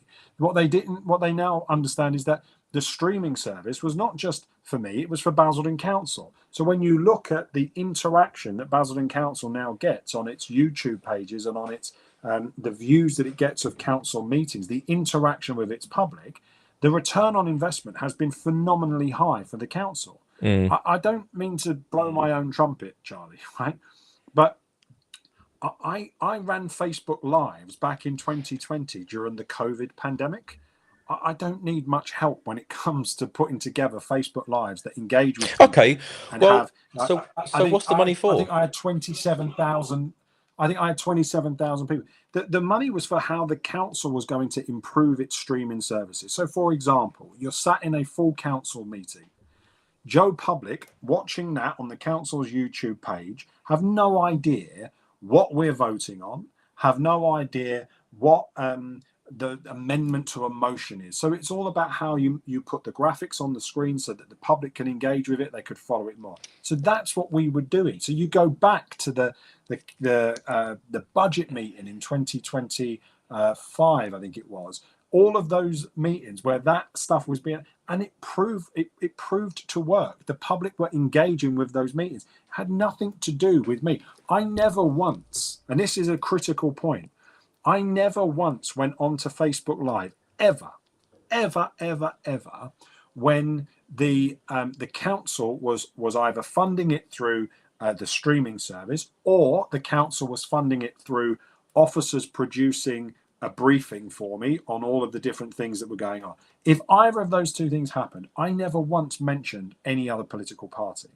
I never once praised the government. I never mentioned any. I was restricted essentially by PERDA rules around what I could and couldn't do on a council communication, right? There was one incident where there was a graphic that showed the facts of when the council's debt position was loaded up. And it showed who was in administration, the Conservatives, or who was in administration, Labour and UKIP. And that was a graphic that put up, and the Tories lost their shit over that. Yeah, Because it yeah. proved that actually the majority of the debt Forgive was me, but unlawful. I feel like you're obfuscating. I feel like I'm putting the facts across. Yeah, but So I you're feel like telling me this the is the problem. practicalities of a live It's stream. I not don't think that's what people care about. because it's not. It's because it's boring, isn't it? This isn't the No, sensationalized no, crap I'm that not earns trying to money on social sensationalize media. it. But what I'm saying to you is that You're not, but no, no. Janae is. What I'm trying to do And is that's look. the point I'm making. The facts I'm not are afraid of the boring, truth, and that's what I want to find out is the truth, right? Because look, at the end but of the you won't day, make money on the truth. well, I'm not trying to make money. I'm just trying to be honest. That might as well be Sam's strapline. You won't make money on the truth. Yes, but the point is that you've admitted here, it's on record, everybody knows it, that Councillor Power's husband was employed by the council to do some work, right? Correct. So when people No see, one hid that. no, no, I'm not saying that. I'm not trying to say they hid it. What I'm trying to say is that with that being public knowledge, it does raise the question because of the culture of brown and not saying it's true culture, I'm just saying the accusation culture of brown envelopes, of dodgy deals, of X, Y, and Z, that having somebody related to a councillor being given work that he spent most of the time working with you on does raise questions that opposition parties are going to ask about. They're going to put them forward. And I think, And they and to are. be fair, just let me finish. I think to be fair, if it was the other way around, you'd be hammering that nail too. I think what you would do is seek to establish the facts, wouldn't you? So there are facts that have not been established, and the point I've made is that for over a year, apparently, it was all for photographs. It had nothing to do with streaming You're splitting services. Now hairs. it's all to do with the fact that no, but we're not splitting hairs because the point is, if you want the facts and you want to ask legitimate questions as an opposition member about how money is being spent by an administration, about the process that was being followed, go back to what I said at the very beginning of this podcast about the chain of command and where accountability lies and all the rest of it. All of that is important in a council. That is perfect. You are perfectly entitled to do that. I have no question. I have no problem with that. I don't know this, but I think Andy Barnes raised some legitimate questions last year in opposition that the council then answered. Fine, no problem at all with it. What I have a problem with is you taking half the fact Councillor Power's husband was procured by Basildon Council to come in and do some work, and then go off and say the money was to pay for something that was completely different. That I don't the think that's the procurement problem. process wasn't followed. No, but it is that the process wasn't followed. That Gavin Callahan's just fritting money away on this or that. That's not how it's supposed to work. If you want to ask legitimate questions, ask them. I will be honest with you, Charlie. I have asked a number of questions about Andrew Schrader because Andrew Schrader is now in charge of the council's local plan. The land registry makes clear that in October 2024, the Schrader family earned £5.65 million from a land sale in the H1 allocation of the local plan. In planning, the test is not just a conflict of interest, it is a perceived conflict of interest. I am waiting to see whether or not, in the emerging local plan that Andrew Schrader is now responsible for, has he altered the H1 allocation? So has he reduced the number of houses in that allocation? Because if I was one of the developers, or one of the landowners, I should say, who wants to put forward my land there, I might come and say, I'm taking the council on now. I'm going to go to appeal and I'm going to have you because that is a conflict of interest. And we as the taxpayer may be on the hook for hundreds of thousands, potentially even millions of pounds in appeal costs, right? So I have no problems. Now, most of those questions that I have asked, none of you know about it because I've done it all as I should as a councillor, raised it with officers online, and I'll get answers. I've raised questions about licensing Connect, So the you firm that haven't Phil mentioned Turner anything is about part of. Andrew Schrader outside of proper council No, I have because channels. I've tried to. I have tried. If the test now is that we're going to bring all of this to emergency council meetings, if that's where the monitoring officer, the legal officer, is saying what is acceptable, I tabled a motion to go to full council. Then the monitoring officer said we weren't allowed to bring it. Right, so we're allowed to bring this nonsense against Labour, but we weren't allowed to bring it against a member of the administration. But we're not giving up on that. We're going to keep. I genuinely believe that there is a conflict of interest here that could put the taxpayer at significant disadvantage financially. And we're talking about hundreds of thousands of pounds here, not £9,000. We're talking about hundreds of thousands, if not millions of So pounds. so But so you're I will minimising it. continue to raise that. You I'm not minimising it. What I'm saying to you is that the council has to look at the scale, doesn't it? And yeah. as councillors, you have to look at the scale. If you take the fact that on social media over the last year, all Sam Janae has sensationalised this payment of £9,000, you would be forgiven to think that Joe Public thinks it might have been a £9 million payment that was going to bankrupt the council. But my question would be, how many times did you put out social media posts where you got the facts wrong? And how much money did you make out of that? By getting the facts wrong and sensationalizing the post. Answer that Well, question. he's for tonight's discussion, he's denied that he makes money. We have to put that out there, but you know, he has He denied also it. denied that he also denied that he didn't pay his business rates, but the council took him to court to get an enforcement action for Okay. £7,500 against him for it. Okay. All right. All The right. guy just lies. Point taken. Like, Point taken. But he has. and he But walked out of the meeting 2 weeks ago well, where I was he going to was come told back by to the that. I chief was going to legal come officer. back to that. So he's saying that he doesn't make any money from it, but he walked out of a meeting which basically said that he had to walk out if he was getting money, right? So that's on record. Mm. The £9,700 paid. All right, look, the way I see it is this: you got to pay someone to do it, right? And if Mr. Power is the best man for the job, he should get it. But the problem is that people always make accusations against you personally about dodgy deals. So when you've got your council mate's husband being given the deal, I'm just saying it's a worthy question to ask because I think politically you'd ask the same question in reverse, the same way you've asked the questions about Andrew Schrader. I think that's the same principle. But and that's, we're not above accountability as councillors, right? And scrutiny, and that's fine. The thing that I'm trying to get across that I hope people understand is people can ask me any question they want. So on the issue of the streaming service as an example, the day that the council decided that they were going to move ahead with that, I had a meeting in my office with the head of procurement, with the legal team, making it perfectly clear that there was a conflict of interest. It all needs to be properly documented, and the council needs to do whatever the council needs to do in order to do it. And if you conclude that the answer to this is no, then you provide me with that advice. Mm-hmm. So again, I this is what I mean about show trials.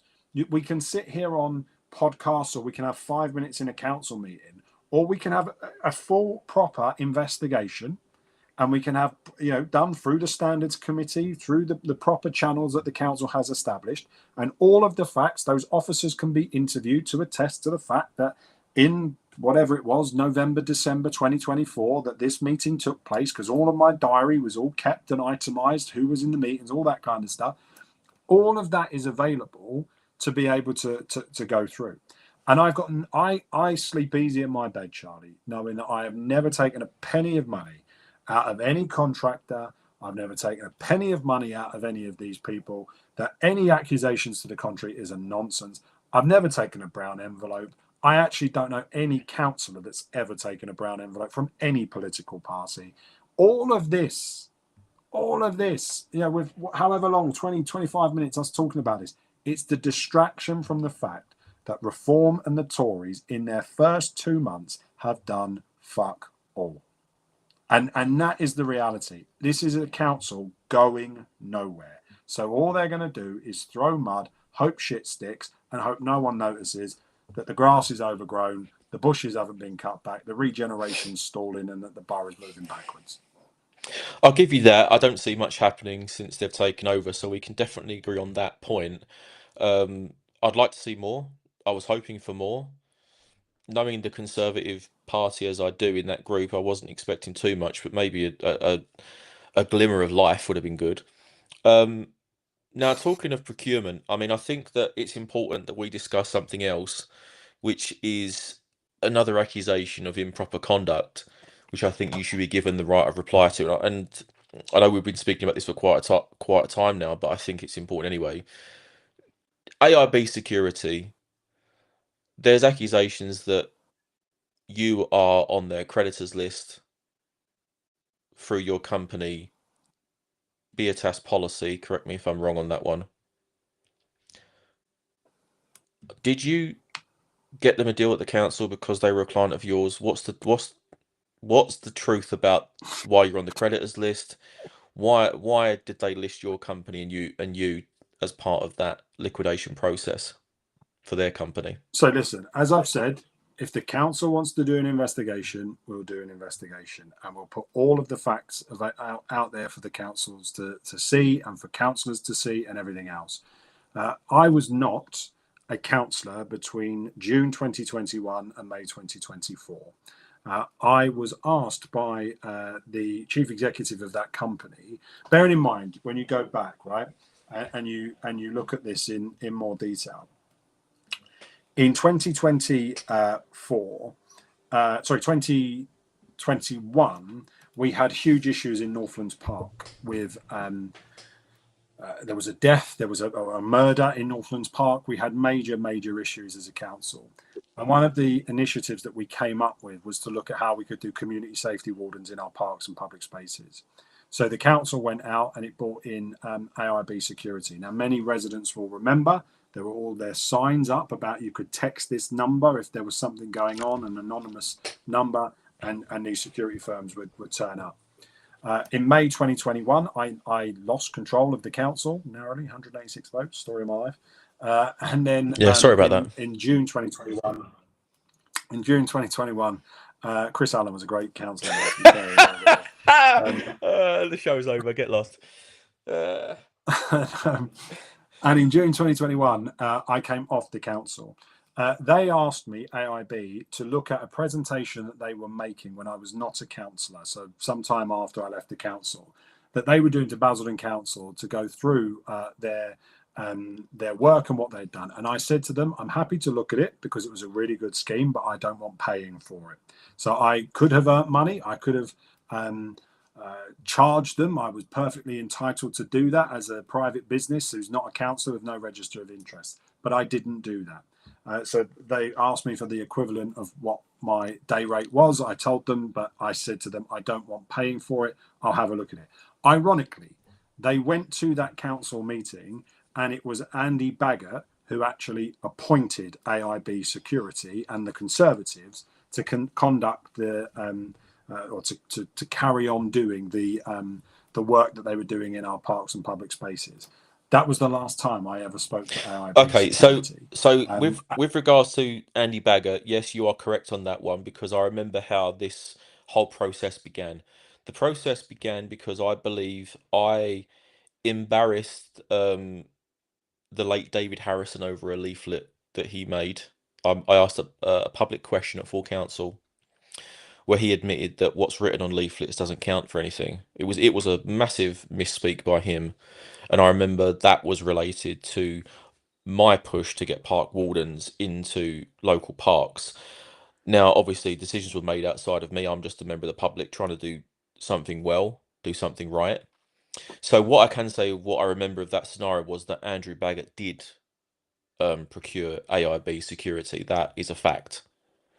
What question I've got for you now, and I think this really comes down to what I would consider to be a common sense question, and it might come across like an accusation, but it's not supposed to be. Who in their right mind would do work for free? I mean, you're on the creditors list of being given money £3,800. You know, most people Well, no, would the reality is that you're on a creditors list because you didn't get paid. So yeah, there is that. I I get think was a it. bit lost on people as well. But if there wasn't a deal on paper, if there wasn't a deal made, why would you be listed as receiving money at all? I listen. Councillors get asked all of the time, particularly when you come off councils, you get asked all of the time to do various different things. That might be to chair meetings, to chair working dinners. You get asked to do all manner of different things. Right? I have always maintained a rule that I won't do anything that's linked to the Basildon Borough. Right, and that's always been my rule. I think my company we set up in 2017. It's always been my rule. So do I think that what the community safety wardens did for our parks and public spaces was a really good thing? Yes, I do. Mm. Have I been vindicated by that? By the fact that Northlands Park just last week was given green flag status, the first park in our borough to get green flag status, which was utterly unthinkable in 2021 when we were having murders and it was known as Murder Park in Northlands and all the rest of it. Yes, we were vindicated. That started the ball rolling on changing how Northlands Park was viewed. So therefore, from my point of view, did I want them to continue and to do a great job? Absolutely, I did.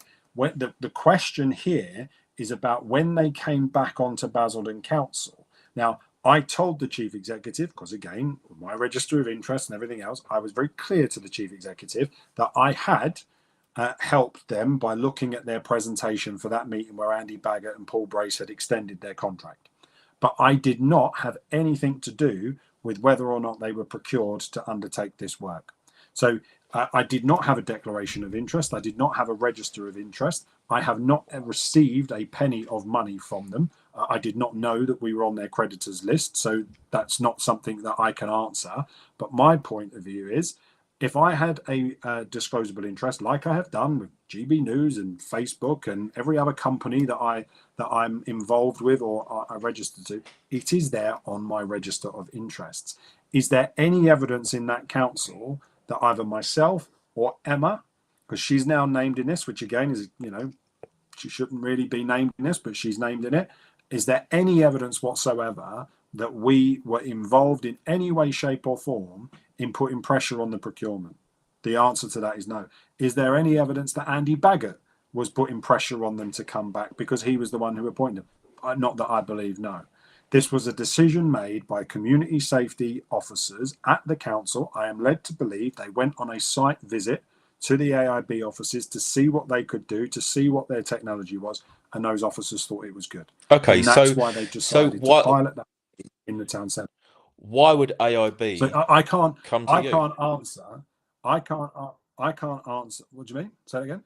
I said, why would AIB come to you? I mean, if I was looking for an in at a council When? for advice on putting their presentation in front of the council, you said they came to you and your Yeah, company. yeah. If they weren't looking No, they for, came to me, not well, lists be a test. That's what's in the insolvency what. paperwork. So What they've put on their insolvency paperwork is a question for them. But from my point of view, I had a conversation with the chief executive where he asked me to look at their presentation that they were doing. Now, clearly, because I believed in the project and I thought the project is a good thing to do, I said yes to that. That was in 2021 when I wasn't a councillor. So again, I come back to well, sitting here I'm not now. suggesting what you've done is wrong. I'm just trying to get to the truth of. Obviously, isn't. I know, but I'm not saying it's wrong because if you're out of office and you've declared it upon coming back to office, I don't see what you've done wrong. But I think the question here is you're on the paperwork, you're not, your company is. They've got a figure for you, and you're saying that you never saw the money, you didn't want the money, you did the work for free. But my first question is, well, they've come to you for a reason, right? Because you have political influence. You know what goes on behind the scenes because you're the council leader. You know who the officers are. You know how to make them tick and what's going to get a green tick in AIB's box, right? So they've come to you for a reason.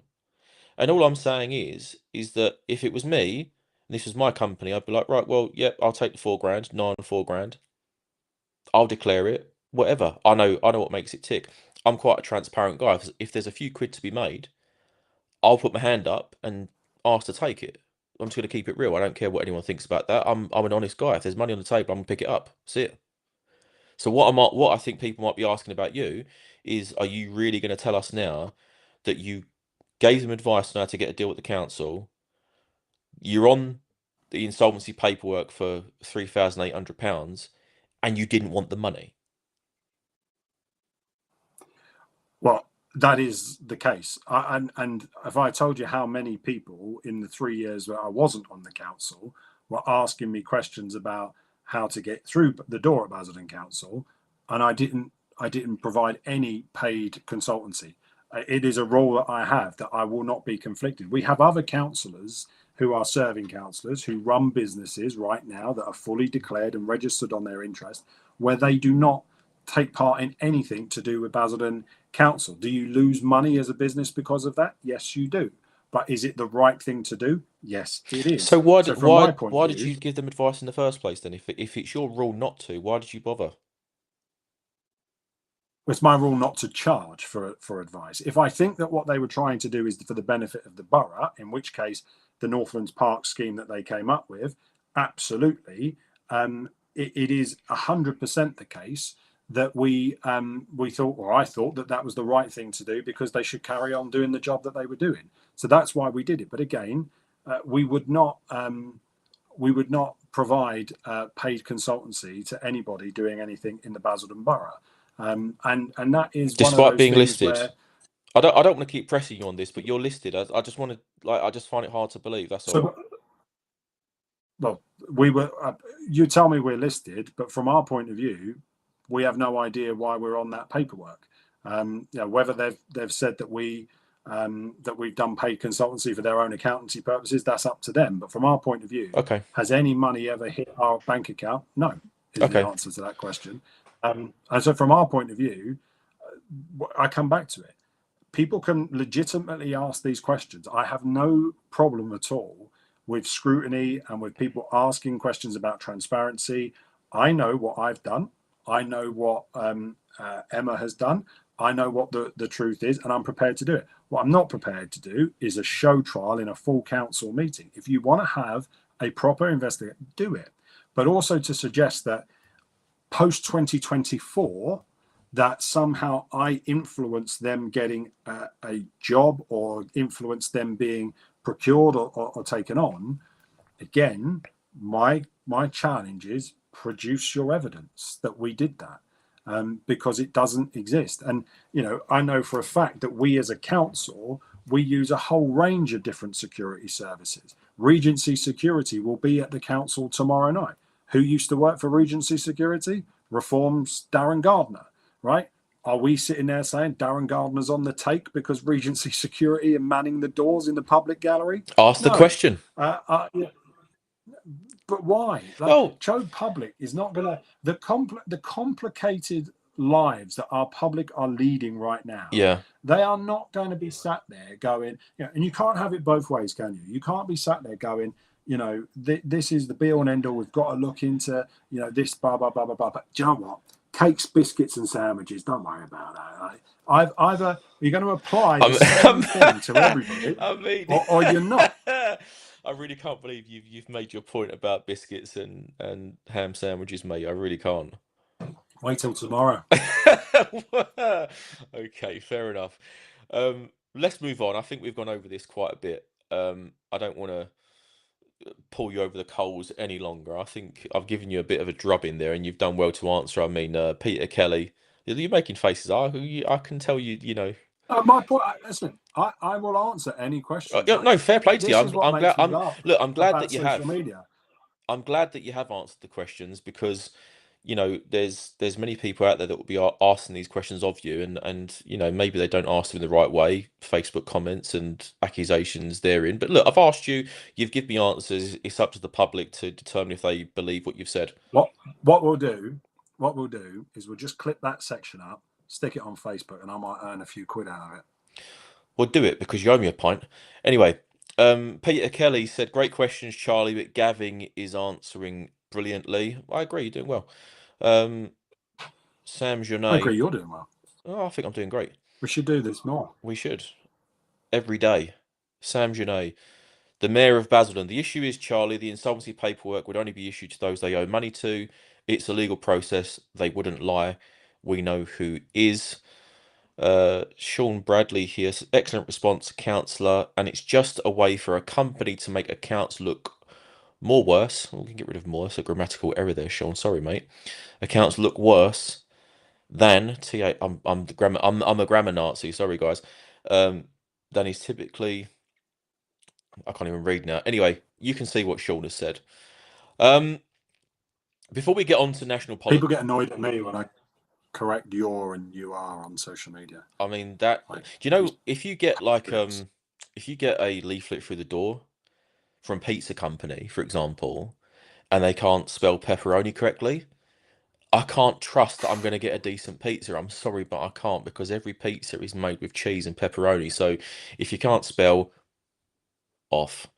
Um, right, let's talk about things that are going on locally, a little bit more personal, less political, because recently you've been sitting down with people in the public, you've been inviting them out for coffee, and you've been discussing things about their lives, which, maybe we don't pay too much attention to in the political world. It's all about, policy this and point scoring that. But when you get personal with people, what have you actually found out? And also, why are you doing this? Yeah. Well, it's been really interesting. So obviously, when you're the leader of the council, you're in the office and you're in the melee of it, and you've got meetings galore, and you kind of sometimes sit there thinking, I don't know if I've actually spoken to a member of the public for the last 2 weeks, because all I ever seem to do is speak to officers or to civil servants or whatever. So coming off the council as leader, I've obviously had more time on my hands. And one of the things that I've been playing over in my head since the election was, for all the noise and people slagging me off like Oliver Wright on social media about why you lost and all the rest of it and blah, blah, blah. We did do a lot of things. But I would argue we did some populist things, right? The Mm, bins, the street lights, those sorts of things, the grass cutting, the crunch services. But we also did some of the bigger structural things, 300 new council houses. We did the regeneration that was up and underway, the stuff that we were doing in Pitsea and Langdon as well. And so from my point of view, I was kind of left sitting there after the election saying, so despite doing all of that, why did we lose? Like, what is it that made people in a generationally high turnout come out and vote the way that they did? And for me, it has to be more than just the boat boys, and it has to be more than just being pissed off on a certain Thursday in May, right? There's got to be something else. So I put this thing out and I said, look, if people want to come and have a chat, I'm going to park myself at the top of the Orletto, or I'm going to go online if you want to do it virtually. Come and talk to me, and we'll have an hour, have a coffee, and I want to listen, and I want to hear what your life is like. I don't. It's not about coming to see me because you've necessarily got one little bit of casework because your fence has fallen down and blah blah blah blah blah. There is a bit of that, but it's more about your day-to-day life. What is that like in Basildon? Like, what are the barriers? And do you know what? I think we've had 60 people that have booked in over the summer, which I didn't think we'd get six. So we've had 60 people book in, and it's so enriching, like as a counsellor, to listen to people opening up. People who have had so much grief in their life, loss of family members, mums and dads, or lost their children, or things like that, like who are living with real anguish and pain in their life. People who are fighting every single day with send children and grandchildren against the bureaucracy of the system. People who are through no fault of their own, have overnight been given a medical diagnosis that has changed their life. Like do you know what I mean? Like, it's just incredible that they're going through this sort of stuff. And it just, as a counsellor and someone who's interested in, I used to work for Burnham, and obviously he's become Prime Minister today, interested in how the state is going to change and what this big structural change is that he's kind of advocating with devolution and get rid of powers and all that sort of stuff. You sit there and you listen to this and you understand that there is so much complexity in Basildon families right now, And I couple all of that with the Newtown utopia and the whole kind of vision of Basildon, and this thing about how Basildon was an experiment, and is that experiment working right now? Is it failing? Is there fundamental flaws that is stopping it being what it should be? And I don't get all too philosophical about it, but I do think politicians at times do need to take a step back and really think through what are the structural interventions that a council could be making. And honestly, Charlie, I'm only like 10 of the 10 interviews into the 60 odd, but already you cannot conclude anything other than local government reorganisation is essential. And I know everyone wants to talk about the Thurrock debt and the merger and this, that, and the rest of it.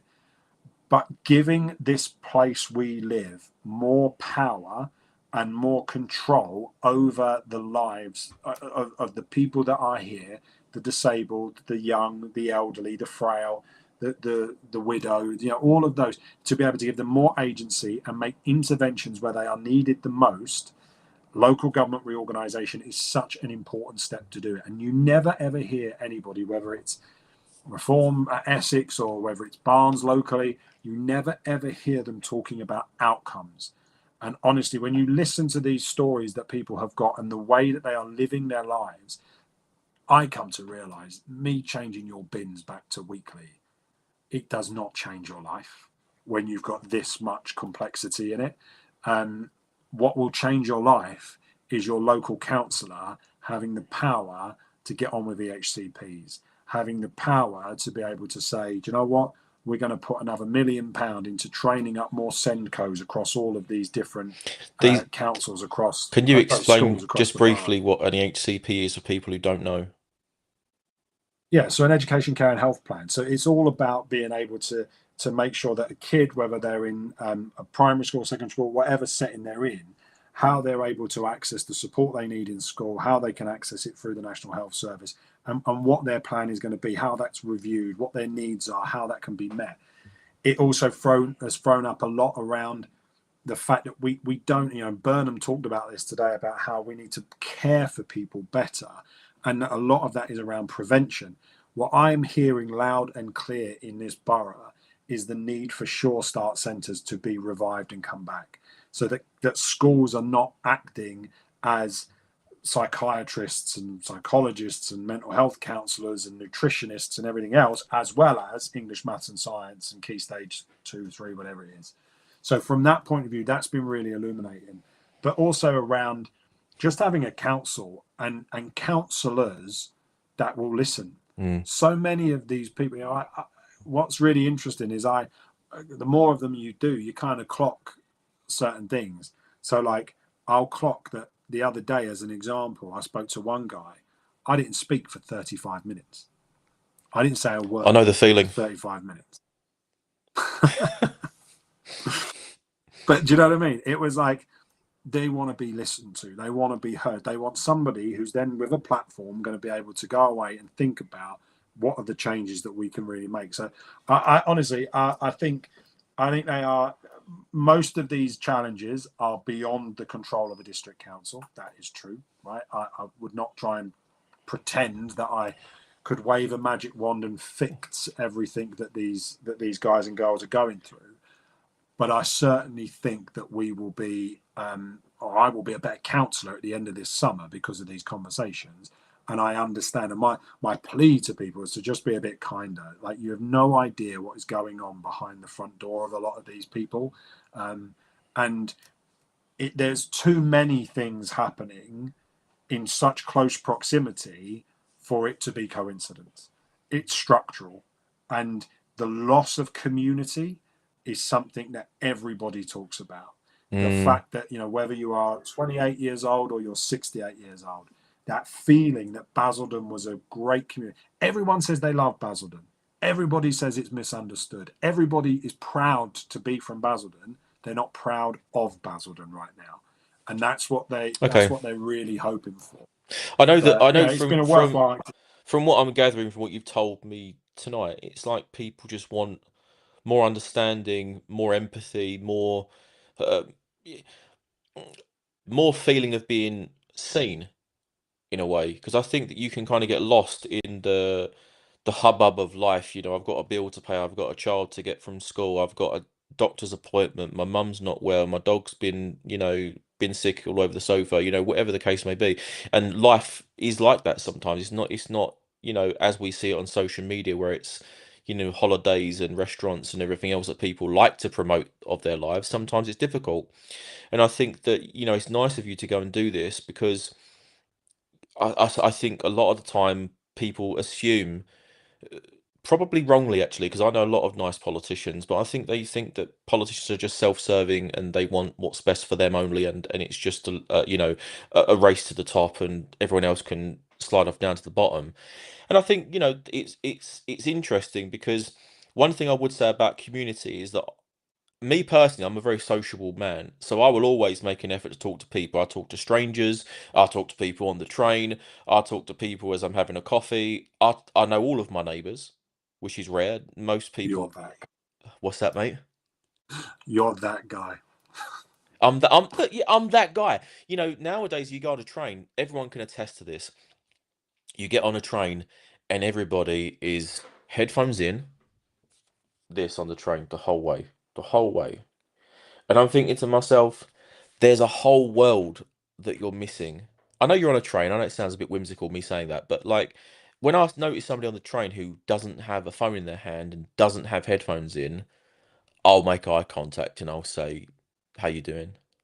And the amount of conversations that I've had just by doing that is amazing. People that I've met told me some of their stories in a half an hour train journey, and it gives you so much more perspective that I think most people are kind of afraid to speak to strangers, and I think that's kind of sad. And I think that if we just go out and speak to one another and actually say, how are you, whenever I see you, I don't start off by saying, oh mate, that council, what a fucking palaver. The first thing I always ask you is, how's Emma, how's the kids? And I think Mm. that's what's missing.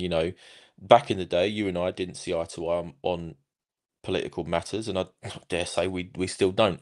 But we get along because it doesn't have to be knives and, daggers. It can just be, how's everything going? And I think But that's what's missing. I think it's good that you do this.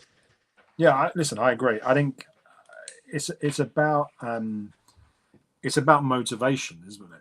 Again, like, so I think in the last 2 or 3 years, there is not a counsellor in Basildon that's done more casework than I have, right? So most counsellors will do probably between 80 and 140 bits of casework a year. I do over 2,000. And I don't say that to brag. I say it because I try and do the job. I try and get through the inbox. I try and do as much as I can. Similarly, I used to do those meet the leader things. But when you do those meet the leader things, there's also a bit of pretense and there's also a bit of apprehension. So people turn up, is in a town hall kind of setting. Not everybody wants to put their hand up and air everything that's going on, and they're conscious that neighbours might be sat behind them and whatever.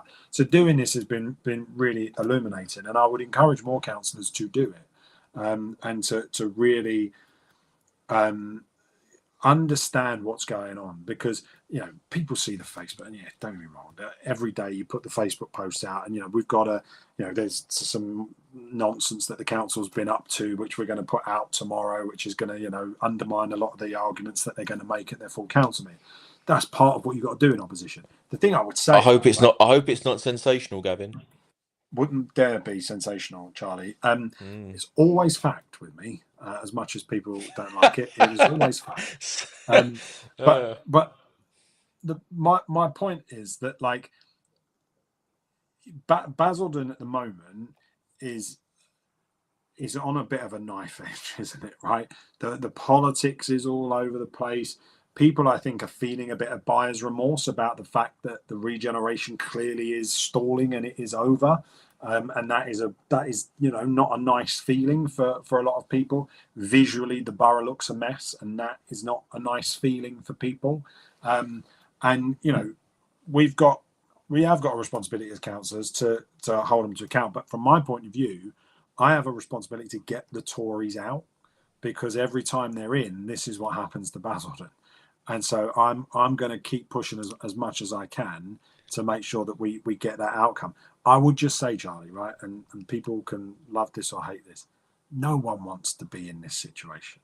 No one wants the council to be operating like this. No, that feeling you get when you're walking into the council chamber thinking, right, okay, got to put your war face on now because you're about to go and have fucking daggers from behind, and you got this, and you got that. No one wants that. You want to be able to go in there, stand up, make a 5-minute speech, tell them they're crap and they're wrong. Them stand up, make another one, and say you're crap, you're wrong, and everyone go, well, who's got the votes? Do you know what I mean? That's how a council should operate and work. And at the end of it, we might have moved the borough a little bit further along than when we got elected and when we found it. The way it all is at the moment, nobody would want it. But there would have to be fundamental changes for it to be different. And I just don't think, looking at Andy Barnes, he's got the minerals to be able to do that. Why don't you start the process then? I have. Why don't you walk into the council and shake Andy Barnes' hand, Yeah. shake Sam Genet's hand, Yeah. maybe get all the councillors in line, do the conga, and we'll see how Yeah. you get on. Yeah, what do you reckon? I mean, some of them might fall over whilst trying to attempt the conga, naming no names, but some are quite unstable. But there we are. I would. But Sam's already got there with the conga because there's this procession that has to come in now where everyone stands up and sycophantically nods their head at the civic. Does the trumpets you get like the king's This is entrance? how crap, but this is how rubbish it is. In some councils, they've got the fucking mason, they've got the top hat and all the frills and all Yeah, that, and yeah. then someone comes and rings a bell and everyone stands up and you're like, ooh. Basildon, you've got someone at the back going, could you stand up, please? Because the mayor's coming, and everyone's like, what the fuck? It's just, Yeah. honestly, it's just do it right or don't do it at all, really. But where we Well, are. talking of pageantry, should we get on to this particular story right now before we close out? I did want to add a conversation about Nigel and the bin, but maybe we could talk about that on another episode. But as everyone should know, Andy Burnham has been appointed Prime Minister by King Charles. You know Andy Burnham.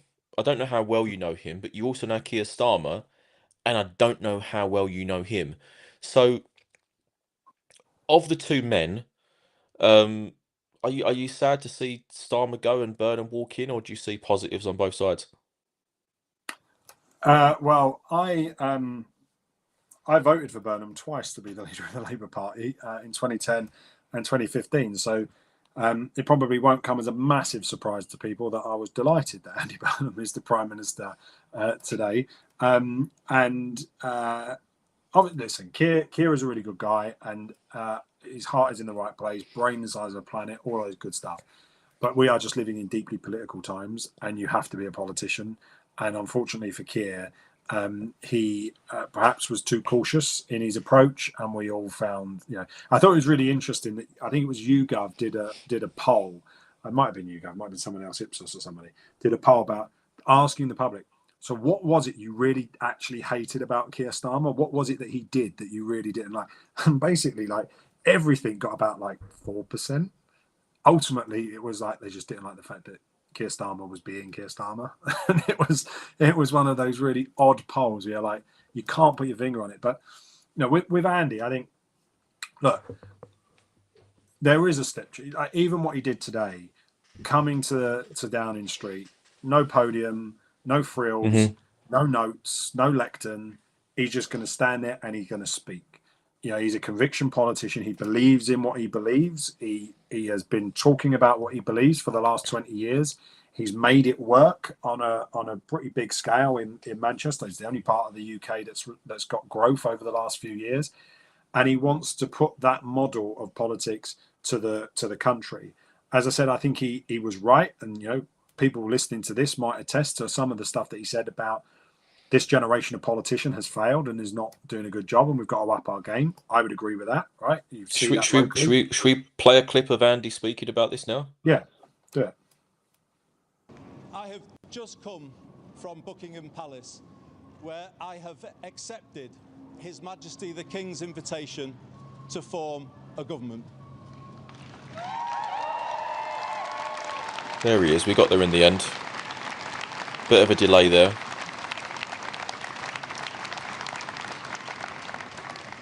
In doing so, I am acutely conscious that I am the 6th person in the last 10 years to walk up this street, the 7th Prime Minister since 2016, making this a moment for reflection and new resolution.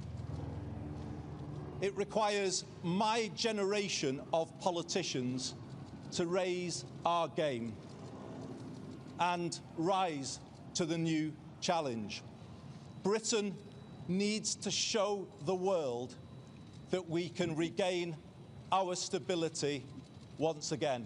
And that is our challenge, to make politics work, to make it work better. I know people at home are fed up with politics.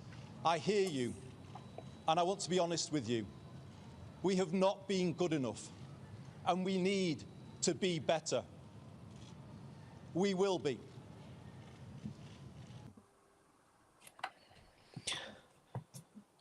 I mean, good delivery, Oh, your obviously sound is very on, eh? rehearsed. You hear me?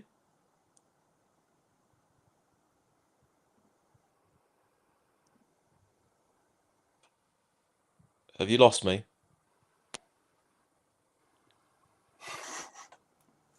I can hear you.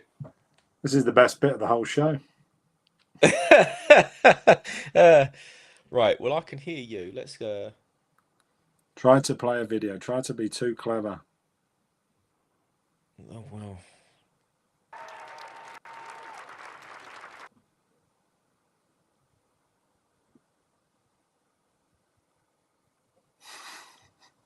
Are we back?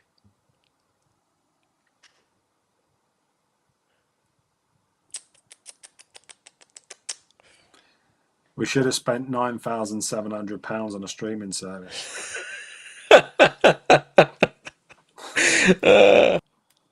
Right, I don't know if this is coming back or not. I've got no idea if this is coming back. But there we are.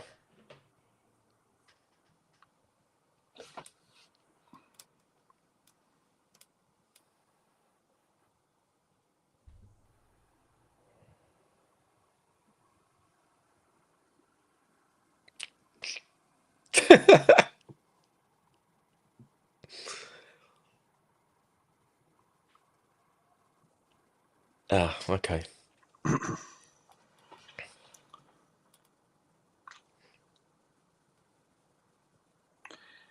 If you are still with us, you have listened to Andy Burnham 4 times talking about the fact that he's just come from Buckingham Palace to the steps of Downing Street.